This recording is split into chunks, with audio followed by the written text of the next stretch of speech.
Hello everyone, welcome to my YouTube channel rule your stocks. आज से लगभग 3-4 trading sessions पहले मैंने एक वीडियो शेयर करा था जहां पे मैंने आपको सीधा सीधा बोला था ये जो टाइम है ना जहां पे वैल्यूएशंस बहुत स्ट्रेच हैं, स्पेशली मिड कैप या स्मॉल कैप में, आपको वहां से निकल के लार्ज कैप में शिफ्ट हो जाना चाहिए क्योंकि मुझे वहां पर मार्जिन ऑफ सेफ्टी अब ज्यादा दिखता है considering the valuation, specially PSU stocks जहां पर अंधाधुंध रैली होए जा रही थी और पी री रेटिंग हुई उनकी। ठीक है, हमारे पीएम ने भी बोल दिया कि सरकारी कंपनी खरीद लो, तो इसलिए बहुत ज्यादा वहां पर भीड़ भड़क्का हुआ, लोगों ने शेयर खरीदे। पी री रेटिंग तो होगी बट अर्निंग्स कब आएंगे? अब जब अर्निंग्स आएंगे तभी वो कंपनीज कुछ करेंगी। देखिए आज जो है 8-10% की गिरावट आई है सारे पीएसयू स्टॉक्स में। सबसे बड़ा क्वेश्चन ये उठ रहा है रिटेल इन्वेस्टर के दिमाग में, क्या टॉप बन चुका है? देखिए as per my past experience मैं आपसे ये बोल सकता हूं कि टॉप, अगर देखिए जब भी पहला डिप आता है ना मार्केट में तो वहां पे खरीदारी होती है, हो सकता है एक बहुत अच्छा बाउंस बैक आपको मिले, बट आपको एक चीज ध्यान से देखनी है, अगर उस बाउंस बैक में जो प्रीवियस टॉप बना है उसको वो क्रॉस करते हैं तो ये क्लियर इंडिकेशन है कि टॉप नहीं बना है। अगर नेक्स्ट वीक तक उस टॉप को वो रिक्लेम नहीं कर पाते तो आपको समझ जाना है कि टॉप हो गया है और एक नियर टर्म में अगले 3-6 महीने के लिए ये शेयर्स चॉप आउट हो गए हैं। और आपको अगर आप अच्छे खासे प्रॉफिट्स में वहां बैठे हैं तो आपको वहां से निकल जाना चाहिए। और अच्छे लार्ज कैप्स में जैसे हमने पहले भी शेयर किया आईटी, जहां पर वैल्यू दिख रही थी, लेकिन कुछ पॉकेट्स हैं लार्ज कैप में भी जो कि अभी भी बहुत ओवर वैल्यूड है, आपको अभी भी वहां पे सावधानी बरतने की जरूरत है। जैसे कि डिवीज लैब, ठीक है, बहुत लोग कहेंगे यार ले लो ले लो, ऐसा शेयर है जिसने हमेशा रिटर्न दिए ही है। देखो पास्ट एक अलग चीज है, प्रेजेंट एक अलग चीज है, फ्यूचर एक अलग चीज है। जो पहले की वैल्यूएशन थी डिवीज लैब की 2700-2800 पे, मैंने खुद ने खरीदा था और मैंने भी लोगों को भी कहा था यार खरीद लो, अच्छा शेयर है। लेकिन जहां जिस वैल्यूएशन पे और जिस प्राइस पे आज ये आ गया है ना, और जिस हिसाब के इसके रिजल्ट थे 3800-3900, ये भावना डिवीज लैब डिजर्व करता ही नहीं है। कभी कभी ना मार्केट में चीजें बहुत इरेशनल होती हैं, उस रैशनैलिटी को आने में थोड़ा बहुत कभी कभी टाइम लग जाता है। आपको वो चीजें समझनी पड़ेंगी, कब मार्केट इरेशनल हो रहा है, कब मार्केट रैशनल हो रहा है, आपको उस हिसाब से अपने डिसीजंस को बनाना पड़ेगा। देखिए ये सच है कि वैल्यूएशन ना बहुत स्ट्रेच हो गए थे, कुछ मिड कैप्स और स्मॉल कैप्स काउंटर में तो बहुत ज्यादा हो गए थे। मतलब ऐसे ऐसे शेयर, मतलब फंडामेंटली खराब शेयर आपको 70-80 पे पीई पे मिलने लगे, तो उससे वह सिचुएशन मार्केट में मुझे लगती नहीं हो सकती है। अगर आप उस वैल्यूएशन पे ऐसे शेयर्स में इन्वेस्ट करे हैं तो ये आपकी प्रॉब्लम है, ये आपका एनालिसिस में कुछ प्रॉब्लम रही है, इसलिए आपने ऐसी वैल्यूएशन पे वहां पे इन्वेस्ट किया है।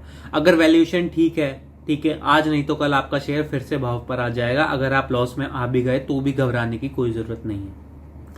और जहां पर आपको अर्निंग्स की विजिबिलिटी है, सब चीजें हैं, वहां पे आ जाएगी, आपके भाव भी आ जाएंगे, आपको प्रॉफिट भी हो जाएगा। लेकिन जहां पे अर्निंग्स नहीं है, सिर्फ आपने कुछ चीजें सुन के या देख के लोगों की आपने वो शेयर लिए थे, तो वो परेशानी के सबब जरूर बन सकता है आपके लिए।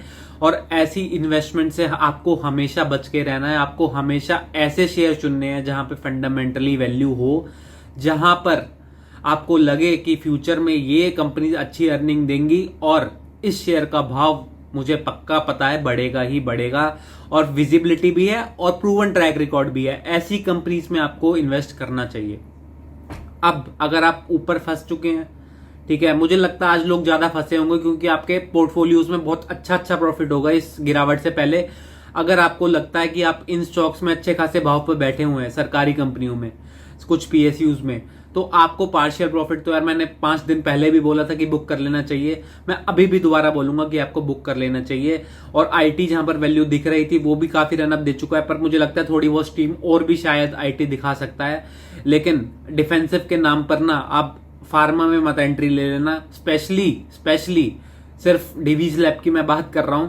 4000 की वैल्यू वाला वो शेयर लगता नहीं है किसी भी एंगल से, वो मुझे 3000 तक का वैल्यू का शेयर लगता है। अगर वो ज्यादा से ज्यादा 60 रुपए की ईपीएस करेगा तो भी उसका 2800-2900 रुपए का भाव बनता है, उससे ज्यादा वो बनता ही नहीं है। और अब आपको कहाँ इन्वेस्ट करना चाहिए इस गिरावट वाले माहौल में? देखिए सबसे पहले तो मैं आपको ये बता दूं कि इसमें ना आपको घबराना बिल्कुल नहीं चाहिए, क्योंकि ऑलवेज रिमेंबर कि जो रेड है ना वो अपॉर्चुनिटीज का कलर है, और जो ग्रीन है ना वो सिर्फ आपको अच्छे लेवल पे कभी आने ही नहीं देगा, आपको कभी मार्केट की साइकोलॉजी समझा ही नहीं पाएगा। इसलिए हमेशा रेड को पॉजिटिवली लेना चाहिए। जब लाल में होते हैं, अच्छी करेक्शंस आती हैं, तभी वो आपके लिए मौका बनता है अच्छे शेयर्स में, जहां पर वैल्यू है वहां पे पैसा लगाने का। मैं ये नहीं कह रहा कि स्मॉल कैप और मिड कैप पूरा सेक्टर खराब है। कुछ पॉकेट्स जहां पर अभी भी वैल्यूएशन कंफर्ट है, फंडामेंटल रीजंस हैं, वहां पर आपको एंट्री करनी चाहिए मुझे लगता है। कुछ सेक्टर मैं आपको बता दूं, मेरे लिए जो सबसे अच्छा सेक्टर इस टाइम पे रहेगा और री रेटिंग का कैंडिडेट है, मैंने पहले भी उसके ऊपर वीडियो बनाई है, वो रहते हैं पेपर सेक्टर। पेपर सेक्टर को आपके अपने रडार पे रखना चाहिए।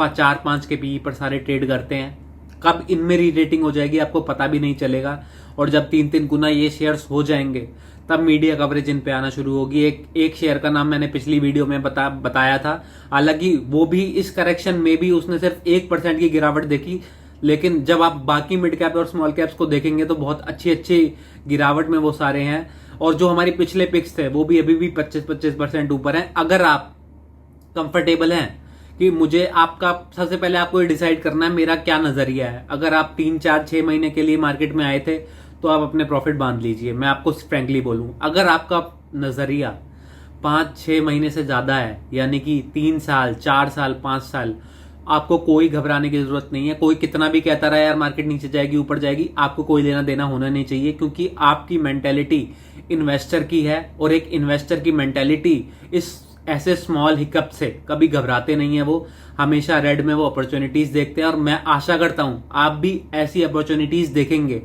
मतलब जहां पर वैल्यूएशन कंफर्ट है, फंडामेंटल रीजंस है। मैं हमेशा उन शेयर्स को ट्रैक करता हूं, और मैं वेट करता हूं कब इनमें अच्छी करेक्शन आए और कब मैं एंट्री लूं।